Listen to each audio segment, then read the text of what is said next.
Hello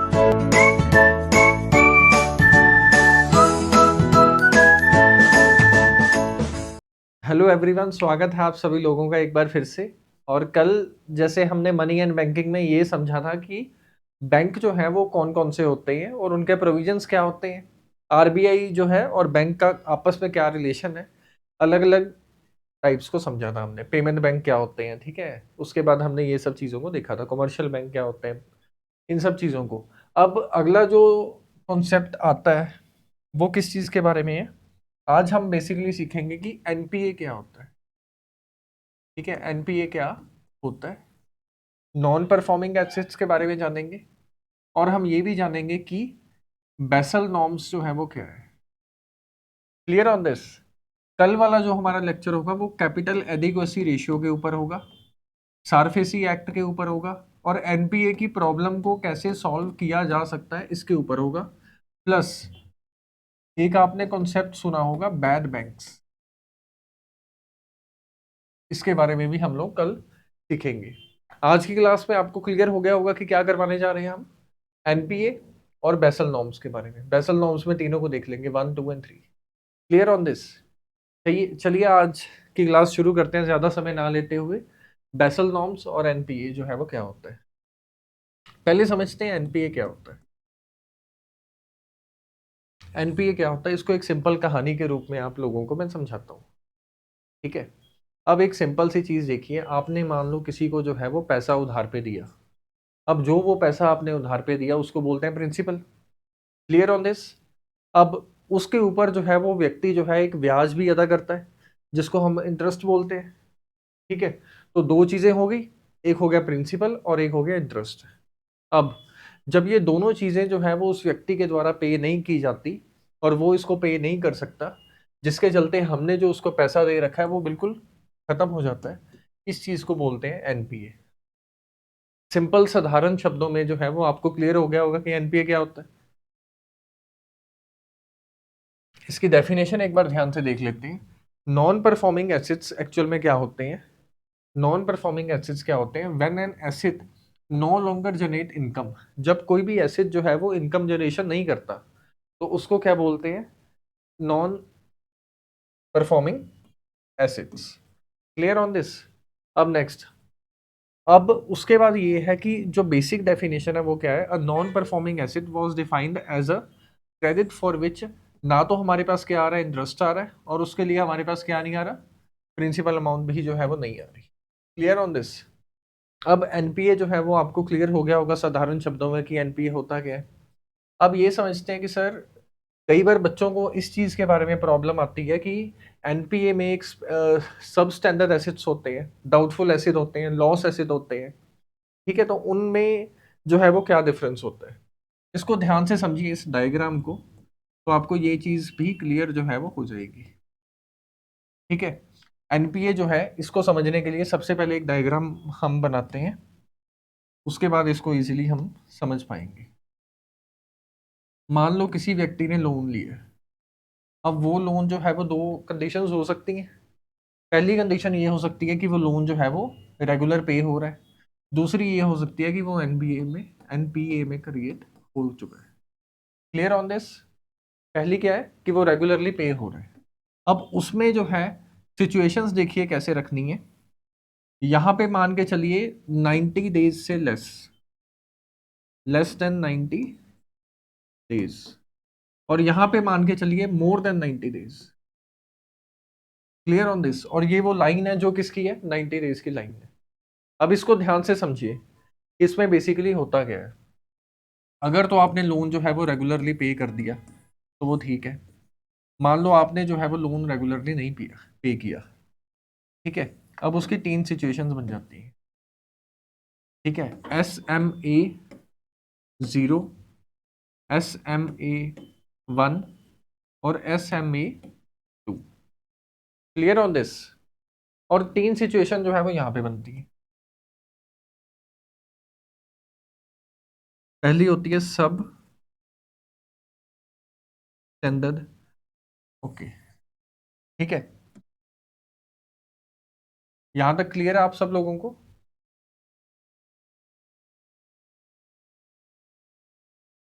clear on this.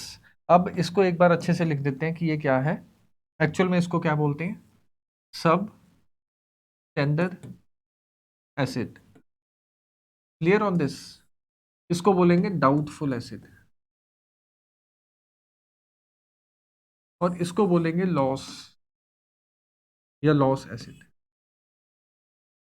अब तीन बाइफरकेशंस यहाँ पे होगी और तीनों बाइफरकेशंस जो है वो यहाँ पे हो चुकी है। ठीक है। अब SMA जो मैंने लिखा है इसको बोलते हैं स्पेशल मेंशन अकाउंट। क्या बोलते हैं, स्पेशल मेंशन अकाउंट। अब ये देखिए एनपीए में क्या होगी, सिंपल सी नेमिंग की जो डिवीजन है वो क्या होगी। सबसे पहले लोन है। लोन को जो है हम लोग कितने पार्ट्स में डिवाइड कर सकते हैं, हम लोग दो पार्ट्स में लोन को डिवाइड कर सकते हैं। Clear on this. एक है कि वो रेगुलर पे किया जा रहा है और एक है वो एनपीए जो है वो बन गया। Clear on this. अगर मान लीजिए कि किसी व्यक्ति ने लोन लिया और वो 30 दिन तक आपको पे जो है वो नहीं कर पा रहा, ना तो उसका इंटरेस्ट आ रहा ना ही उसकी प्रिंसिपल अमाउंट जो है वो आ रही है, तो वो स्पेशल मेंशन अकाउंट 1 0 में आएगा। कहाँ पे आएगा, स्पेशल मेंशन अकाउंट 0 में आ जाएगा। Clear on this. अब अगर वो 30 से लेके 60 डेज का समय है, तो फिर उसको किस में रख दिया जाएगा, उसको स्पेशल मेंशन अकाउंट 1 में रख दिया जाएगा। और अगर मान लीजिए 60 से 90 डेज का टाइम हो जाए तो उसको स्पेशल मेंशन अकाउंट 2 में जो है वो रख दिया जाएगा। अब सिंपल सी डिवीजन जो है वो क्या बनी, ये बनी कि जैसे मान लो आप एक ऑर्गेनाइजेशन रन कर रहे हो जिसका नाम है बैंक XYZ, कोई भी बैंक है वो। उस बैंक में जो है आपने किसी को लोन दिया। अब क्योंकि आप एक बैंक हो तो आपने एक व्यक्ति को लोन नहीं दिया, पूरी मार्केट में कई लोगों को लोन दिए। क्योंकि कई लोगों को लोन दिए तो ये भी जरूरी नहीं है कि हर व्यक्ति जो है उस लोन को इक्वली अमाउंट में प्रॉपर अमाउंट पे पे कर दे। Clear on this. उसमें मान लो एक पर्सन ऐसा है, एक पर्सन जो है वो ऐसा है, उसने क्या किया, पहले 30 दिन तक ना कोई इंटरेस्ट पे किया ना ही कोई प्रिंसिपल अमाउंट, कुछ भी नहीं। तो आप अपने बैंक के जो कर्मचारी हैं उनको क्या बोलोगे कि इसको किस में डाल दो, स्पेशल मेंशन अकाउंट 0 में डाल दो। Clear on this. अब मान लो उसको 30 दिन हो चुके हैं, अब 30 से लेके 60 डेज यानी कि लगभग 2 महीने हो गए हैं और उसने कुछ भी जो है वो नहीं दिया। फिर उसको इस केस में किस में डाला जाएगा, उसको स्पेशल मेंशन अकाउंट 1 में डाला जाएगा। किस में डाला जाएगा, स्पेशल मेंशन अकाउंट 1 में। और अगर मान लो 60 से लेकर 90 डेज हो जाते हैं, लगभग 3 महीने जो है वो हो जाते हैं, तो उसको स्पेशल मेंशन अकाउंट 2 में जो है वो रख दिया जाएगा। Clear on this. यहां तक कोई भी प्रॉब्लम है तो आप लोग पूछ लीजिए। अब ये वाली जितनी भी बाइफरकेशंस है, ये लेस देन 90 डेज वाली बाइफरकेशन है। कितनी है, लेस देन 90 डेज वाली बाइफरकेशन। ये डायग्राम जो है वो इस पे क्योंकि समझा रहा था तो इस वजह से रफ लग रहा है ये, लेकिन इसको समझाने के बाद जो है मैं आपको दोबारा से ये डायग्राम जो है वो बना के दिखा दूंगा। Clear on this. अब ये क्लियर है आपको, इसमें कोई भी प्रॉब्लम है तो आप कमेंट सेक्शन पे मुझे बता सकते हैं। नेक्स्ट आ गया सब स्टैंडर्ड एसिड्स। क्या आ गया, सब स्टैंडर्ड एसिड्स। इसको समझते हैं कि ये एक्चुअल में होता क्या है। बेसिकली क्या होता है, अगर मान लो कोई भी एसिड है, आपने किसी को लोन दिया था और उस व्यक्ति ने जो है लगभग 12 मंथ्स यानी कि अप टू 12 मंथ्स यानी कि 12 महीने तक उसने जो है वो कुछ भी पे नहीं किया है, 12 महीने तक उसने कुछ भी पे नहीं किया, तो उसको सब स्टैंडर्ड एसिड में जो है वो रख दिया जाएगा। इसमें रख दिया जाएगा, सब स्टैंडर्ड एसिड में उसको रख दिया जाएगा। और अगर वो समय जो है वो 12 महीने से ज्यादा हो जाता है यानी 1 साल से ज्यादा हो जाता है, तो फिर उसको डाउटफुल एसिड में जो है वो रख दिया जाता है। किसमें रख दिया जाता है, डाउटफुल एसिड में। 12 मंथ प्लस यानी 1 ईयर से ज्यादा। अगर उसके बाद भी हो जाए तो फिर उसको जो है वो एनपीए यानी कि लॉस एसिड में आ जाता है। Clear on this. इस पूरे डायग्राम में कोई भी प्रॉब्लम है तो आप लोग पूछिए। दोबारा से इसको डायग्राम को बनाते हैं, ठीक है, और दोबारा से सीखते हैं कि क्या क्या था इसमें। देखिए, ये था हमारा लोन। अब इसके दो पार्ट्स हमने बनाए थे। अब यहाँ पे हमने क्या बोला था कि या तो उन्होंने क्या किया, जिस व्यक्ति ने लोन लिया उसने जो है रेगुलरली लोन को जो है वो पे कर दिया। Clear on this. और सेकंड जो है वो ये बना था कि वो अच्छे से लोन जो है वो नहीं पे कर रहा। अब इसमें तीन टाइप्स हमने डिस्कस की थी, कौन कौन सी होती है, स्पेशल मेंशन अकाउंट 0। सेकंड जो है वो क्या थी, स्पेशल मेंशन अकाउंट 1। और उसके बाद क्या था, स्पेशल मेंशन अकाउंट 2। यहां तक कोई प्रॉब्लम क्लियर है सबको? आगे उसके बाद हमने ये देखा था कि इसमें बाइफरकेशंस क्या थी, सब स्टैंडर्ड एसिड,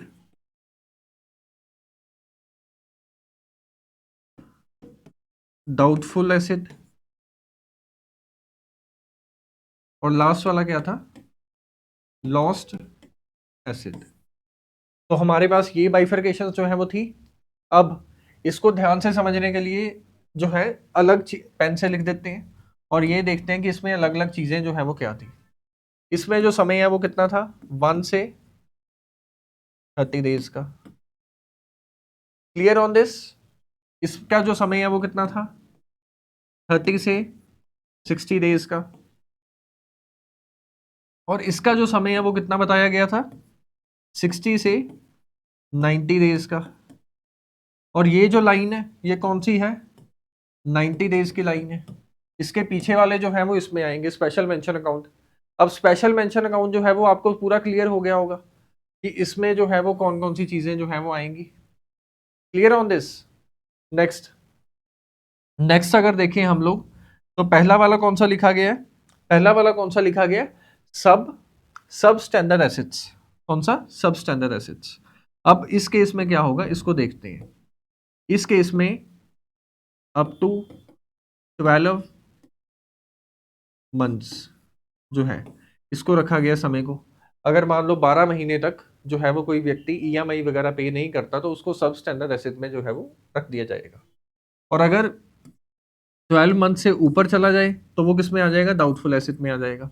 और अगर बिल्कुल ही पे नहीं किया, उससे भी ज्यादा समय हो गया, तो ये बिल्कुल ही लॉस्ट एसिड में आ जाएगा। Clear on this? और ये पूरा जो है इसको क्या बोलते हैं, इसको बोलते हैं एनपीए। यानी कि अगर कोई कहीं पे भी लिखा हुआ कि कोई चीज जो है वो एनपीए में क्रिएट हो गई है तो उसमें भी 3 चीजें होंगी। ये पहला फेज है एनपीए का, ये सेकंड फेज है, ये थर्ड फेज है। थर्ड फेज में जाके जो है वो पैसा बिल्कुल ही आने की उम्मीद जो है वो खत्म हो जाती है। डाउटफुल एसिड तक कुछ उम्मीद रहती है कि शायद पैसा जो है वो आ जाए, और सब स्टैंडर्ड एसिड तक भी कुछ उम्मीद जो है वो रहती है। ये जो पोर्शन है ये भी आपको मैंने जो है वो समझा दिया था। ठीक है। इंडिया में जो प्रॉब्लम मेजरली फेस करने को मिल रही थी आरबीआई को, वो प्रॉब्लम ये थी कि यहाँ पे एक्चुअल में जो एनपीए क्रिएट हो रहा था वो विलफुल डिफॉल्टर थे। ठीक है। अगर आप ऐसा जो है वो न्यूज आर्टिकल में या कहीं पे लिखा हुआ ये देखें, क्या लिखा हुआ देखें, विलफुल डिफॉल्टर क्या होता है, तो आपको ये चीज समझ जानी चाहिए। वो व्यक्ति जो अपनी विलिंगनेस से जो है वो लोन पे नहीं कर रहा तो उसको बोलते हैं wilful defaulter. Clear on this? अब ये तो थी बाइफरकेशन जो एनपीए की जाती है। अब डेफिनेशन ऑफ एनपीए क्लियर है आपको? डेफिनेशन ऑफ एनपीए जो है वो क्लियर है। उसके बाद ये क्लियर है कि इसमें एसएमए, स्पेशल मेंशन अकाउंट 0, 1, 2 कौन से होते हैं, स्पेशल मेंशन अकाउंट कौन सा होता है, और डाउटफुल एसिड जो है वो कौन से होते हैं, ये सब आप लोगों को क्लियर जो है वो हो गया होगा। अब नेक्स्ट आगे चलते हैं। अब अगर मान लो कोई भी चीज एनपीए में क्रिएट हो जाती है, इसका मतलब वो नॉन परफॉर्मिंग एसिड है। अब नॉन परफॉर्मिंग एसिड के चलते जो है सबसे ज्यादा लॉस जो होता है वो एक्चुअल में बैंकिंग सिस्टम को, या हमारा जो फाइनेंशियल सिस्टम है जो इंडिया में वर्क कर रहा है, इसको लॉस होता है। अब इसी लॉस को पूरा करने के लिए कुछ गाइडलाइंस जो है वो इंटरनेशनली है, कुछ जो है वो नेशनली लॉज बनाए गए हैं। आज जो है जो इंटरनेशनल लेवल पे गाइडलाइंस है उन चीजों को हम लोग डिस्कस करेंगे, और कल की जो क्लास होगी उसमें इंडिया के अंदर क्या क्या चीजें बनाई गई हैं। ठीक है। कि जैसे आपको पता होगा कि नॉन परफॉर्मिंग एसिड्स के लिए कुछ कंपनीज होती हैं। ठीक है। और उन कंपनीज को जो है वो कोई नॉन परफॉर्मिंग एसेट जो है वो दे दिया जाएगा और ये बोलेगा कि इसको सेल करो, चाहे इसको मैनेज करो, और उससे जो है हमें वो पैसा पे करो जो हमने एज अ लोन इनको दिया था। ठीक है। तो ये चीजें जो है वो की जाती हैं जो हम कल की क्लास में डिस्कस कर लेंगे। आज जो है वो ये देखेंगे कि बेसल नॉर्म्स एक्चुअल में है क्या। ठीक है। बेसल नॉर्म्स का अगर इतिहास देखें तो सबसे पहले ये है कि 1974 में यूरोपियन नेशंस में कोई फाइनेंशियल परिस्थितियां जो है वो कोई ज़्यादा अच्छी नहीं थी। अब इस चीज़ के चलते जो है वो वहाँ पे फाइनेंशियल क्राइसिस आते हैं, इकोनॉमिक क्राइसिस जो है वो वहाँ पे देखने को मिलते हैं। और उसी इकोनॉमिक क्राइसिस के चलते जो है वो लगभग 10 नेशंस, ठीक है, group of how many Nations, 10 Nations जो है आपस में मिलते हैं और बैठ के एक मीटिंग करते हैं। उस मीटिंग में जो है वो ये डिस्कस किया जाता है कि हमारी जो फाइनेंशियल सिचुएशन है इसको कैसे अच्छा किया जा सकता है, और क्या क्या ऐसी चीज़ें हैं जो हम अडॉप्ट करें ताकि बैंकिंग सिस्टम और फाइनेंशियल सिस्टम में अगर कोई क्राइसिस आए तो उसका इम्पैक्ट जो है वो बिल्कुल जीरो देखने को मिले। Clear on this. अब इस चीज़ के चलते जो है बेसल, जो कि स्विट्जरलैंड नाम की जगह पे है, ठीक है, वहां पे कुछ गाइडलाइंस इशू की गई और उसके बाद उन्होंने ये बोला कि बेसल 1 नॉर्म्स, उसके बाद सेकंड बेसल सेकंड नॉर्म्स आई थी और फिर फाइनली बेसल 3 नॉर्म्स जो है वो आई। Clear on this.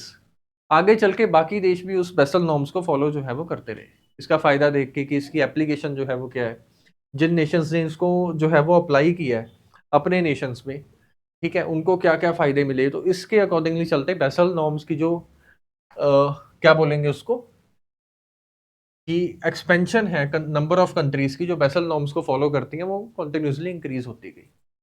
ठीक है, तो इसका ओरिजिन और फॉर्मेशन देखते हैं पहले क्या हुआ। The basal committee, initially named the committee on banking regulation and supervision, was formed at 1974।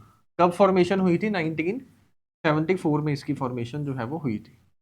Second, emerge in response to the significant disruption in the international currency and banking market, जो कि ज्यादातर European nation में देखने को मिलेगा जैसे कि West Germany. Clear on this. अब नेक्स्ट आगे जो है वो देखते हैं कि क्या हुआ। सेकंड जो है वो ये हुआ था कि इसके बाद जो है वो बेसल नॉर्म इन्होंने इशू की थी। अब नेक्स्ट ऑब्जेक्टिव इनका मेजरली क्या था, अगर बाई चांस आई कि बेसल कमेटी का मेजर ऑब्जेक्टिव क्या था, तो इनका मेजर ऑब्जेक्टिव ये था कि फाइनेंशियल सिचुएशन जो ग्लोबल लेवल पे वर्क करी है इसको जो है वो इम्प्रूव करना। और इनका जो मेजर फोकस था वो बेसिकली बैंकिंग सिस्टम के ऊपर ज़्यादा था, तो क्योंकि बैंकिंग सिस्टम जो है वो वर्ल्ड लेवल पे चीज़ों को उसमें जो है वो ज़्यादा मैनेज किया जाता है। ठीक है, और इसमें इनिशियली कितने मेंबर्स थे? तो G10 मेंबर्स भी, ग्रुप ऑफ 10 मेंबर जो है वो इसको बोला जाता है। Clear on this. Next question ये भी आ सकता है कि इसका हेडक्वार्टर जो है वो कहाँ पे है? वो बेसल स्विट्जरलैंड नाम की जगह पे जो है वो है। Clear on this. First meeting जो बेसल की 74 में एक मीटिंग की गई और पहली मीटिंग जो की गई बेसल की वो 1975 में फेब में की गई है। अब उसके बाद जो है वो एक साल में लगभग 3 से 4 मीटिंग्स जो है वो कंटिन्यूसली होती हैं और उन मीटिंग्स का मेजरली एम जो है वो यही होता है कि जो बेसल नॉर्म्स हमने लागू की हैं उसका फाइनेंशियल सिस्टम पे क्या इम्पैक्ट पड़ेगा और कैसे उसको और अच्छा किया जा सकता है, उन चीज़ों को हम डिस्कस करें। Clear on this. अब नेक्स्ट बेसल 1 की जो इंट्रोडक्शन है, ठीक है, ये इसकी इम्प्लीमेंटेशन है। सबसे पहले ये देखिए मीटिंग कब हुई? 1975 में हुई थी। अब उसके लगभग कई साल बाद 1988 में पहली बेसल नॉर्म्स जो है वो निकल के आई। Clear on this. अब in the year 1988 Basel 1 norms जो है वो इशू की गई थी और इसमें जो है वो मेजरली क्या बात की गई थी उसको एक बार डिस्कस करते हैं। मेजर जो इसमें डिस्कस किया गया था वो ये डिस्कस किया गया था कि जैसे मान लो एक बैंक है, अब ये बैंक जो है वो लोन दे देता है। Clear on this. अब इसने जो लोन दिया है उसको बोलते हैं रिस्क वेटेड एसेट्स, क्योंकि कहीं ना कहीं उसके ऊपर रिस्क है कि वो जो व्यक्ति को लोन मिला है वो हो सकता है पे करे, हो सकता है पे ना भी करे। Clear on this. अब इसका जो मेजर फोकस था वो यही था कि जितना भी लोन मिला है उसमें से लगभग 8% जो है बैंक को अपने पास रखना होगा ताकि फाइनेंशियल सिस्टम में कोई प्रॉब्लम जो है वो देखने को ना मिले। Clear on this. एक बार इसको रीड भी करते हैं जिससे और क्लैरिटी हो जाएगी हमें। चलिए रीड करते हैं। Focus on credit risk. ठीक है, प्राइमरी कंसर्न इसका ये था कि Basel 1 was primary concern with the credit risk in the banking sector. ठीक है, जो लोन जो है वो दिया गया है।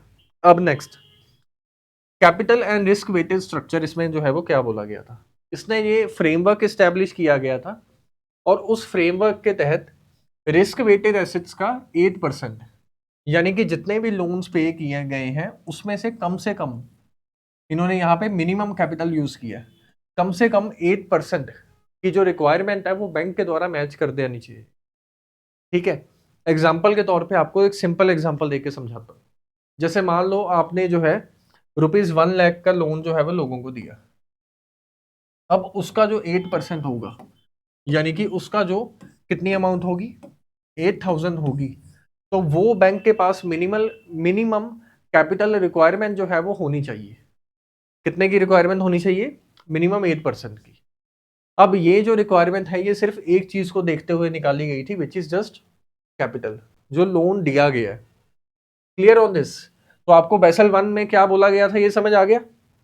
बेसल वन में बेसिकली क्या बोला गया था कि आपको जो भी आपने लोन दिया है उसमें उसका जो 8% होगा वो मिनिमल रिक्वायरमेंट जो है वो आपके पास होनी चाहिए, ताकि लोगों का जो फाइनेंशियल सिस्टम पे विश्वास है वो बना रहे, और फाइनेंशियल सिस्टम में लॉस होने के या क्राइसिस आने की संभावना जो है वो लगातार कम हो जाए। उसके पहले जो है लगभग ये कोई लोन इजीली पे कर देते थे, उसका 8% जो है वो उनके पास नहीं होता था। Clear on this? तो इसमें दूसरी चीज ये की गई थी कि जो कैपिटल है, ठीक है, यानी कि जो पैसा है उसको भी दो पार्ट्स में डिवाइड किया गया। कितने पार्ट्स में डिवाइड किया गया? दो पार्ट्स में। अब एक होते थे टायर वन कैपिटल, और सेकंड वन जो होता था उसको बोलते थे टायर टू कैपिटल। दोनों में डिफरेंस क्या होता था? मान लीजिए आप एक कंपनी है, और ठीक है, आपने जो है वो दो लोगों को लोन दिए। पहला वाला व्यक्ति जिसको लोन दिया गया वो मान लो कोई और बैंक है, आप जो है वो एक्सिस बैंक है, और दूसरा वाला जो है वो मान लो आईसीआईसीआई बैंक है। अब एक और लोन दिया गया जो नॉर्मल किसी कंज्यूमर को दिया गया, जो नए नए किसी शहर में शिफ्ट हुए हैं, ठीक है, उनकी ट्रांजैक्शंस देख के जो है वो उनको लोन दे दिया गया। अब आपने दो लोन दिए, पहला लोन किसको दिया? आईसीआईसीआई को। दूसरा लोन क्या दिया? एक पर्सन को दिया जो कि नॉर्मल एक कंज्यूमर है। अब मुझे ये बताइए कि कौन सा लोन है जो ज्यादा सिक्योर है, जो सेफ एंड सिक्योर ज्यादा है? पहला वाला जो किसी बैंक को दिया गया वो ज्यादा सेफ एंड सिक्योर है, तो उसको जो है वो टायर वन कैपिटल में रख दिया जाएगा। यानी कि क्या मीनिंग हुआ? ये वो पैसा है जो ज्यादा सेफ एंड सिक्योर है, जिसके खत्म होने के ज्यादा चांसेस है। Clear on this? अगला जो है वो टायर टू कैपिटल है, जिसके चांसेस ज्यादा है कि वो आने वाले समय में क्या हो सकता है, एज एन एनपीए क्रिएट हो सकता है, या वो क्या होगा, एनपीए क्रिएट हो सकता है। ठीक है, लेकिन जो 8% रखा जाएगा वो दोनों का जो प्लस होगा उसका 8% रखा जाएगा ना। तो सोचो, इसका मतलब अगर सिर्फ टायर टू का 8% हो वो तो कम होगा। Clear on this? अब नेक्स्ट, इंडिया ने इसको कब अडॉप्ट किया था? इंडिया ने सन 1999 में इसको अडॉप्ट किया था, बेसल वन नॉर्म्स को। इंडिया ने इसकी अडॉप्शन कब की? सन 1999 में। Clear on this? 99 में इसकी अडॉप्शन जो है वो की गई है। अब नेक्स्ट, जो बेसल टू नॉर्म्स है, बेसल वन का आपको क्लियर हो गया, क्रेडिट जो देना है उसका 8% जो है वो अपने पास होना चाहिए। कैपिटल जो है वो जो लोगों को दी गई है वो दो पार्ट्स पे डिवाइड कर सकते हैं, वन और टू। वन वो है जो ज्यादा सेफ एंड सिक्योर है, सेकंड वो है जो अनसेफ एंड अनसिक्योर है। तो ठीक है, सिंपल टर्म्स में यही मीनिंग बना। अब जो बेसल टू नॉर्म्स आई थी और बेसल वन नॉर्म्स थी, इन दोनों में डिफरेंस क्या था? बेसिकली इन दोनों में सिंपल सा डिफरेंस जो है वो ये था, बेसल वन नॉर्म में जो है सिर्फ एक चीज को लिया गया था, विच इज क्रेडिट। लेकिन जो बेसल टू नॉर्म्स है इसमें अदर चीजों को भी लिया गया। ठीक है, कि मार्केट में जो है वो मान लो कोई प्रॉब्लम चल रही है तो मार्केट की सिचुएशन को भी वो करो, कैलकुलेशन करो उसकी।